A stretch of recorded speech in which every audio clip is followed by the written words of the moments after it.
দর্শক, এ পর্যায়ে জানিয়ে দিচ্ছি আজকের সংবাদপত্রের গুরুত্বপূর্ণ শিরোনাম।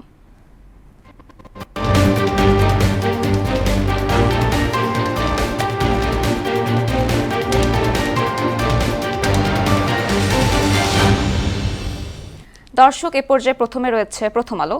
প্রথম আলো শিরোনাম করেছে, সরকারের গুদামে সার আছে, সমস্যা বিতরণে, সিলিন্ডার ও বৈদ্যুতিক চুলায় বাড়তি খরচ, দুজনের মৃত্যুদণ্ড বহাল, 4 জনের যাবজ্জীবন, পশ্চিমের বিয়ের সাজ বাংলাদেশি গাউনে। দৈনিক ইত্তেফাক শিরোনাম করেছে, বন্ধ হয়েছে 95 কারখানা, কাজ হারিয়েছেন 62,000 শ্রমিক, 10 ফাঁসির আসামি খালাস, 2 জনের মৃত্যুদণ্ড বহাল।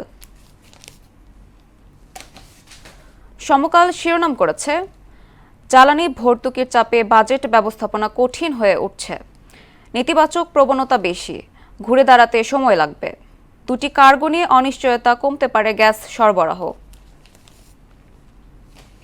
বাংলাদেশ প্রতিদিন শিরোনাম করেছে, নানা শর্তে আটকা রোহিঙ্গা, প্রধানমন্ত্রীর পদক্ষেপে লোডশেডিং কমানোর প্রক্রিয়া শুরু, আমদানি নেই তবু 11,000 কোটি টাকার হীরা বেচাকেনা।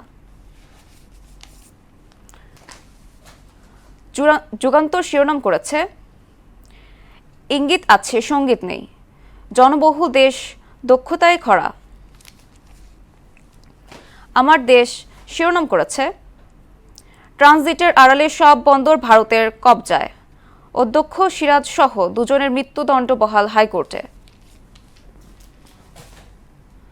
দর্শক, এই ছিল সংবাদপত্রের গুরুত্বপূর্ণ শিরোনাম।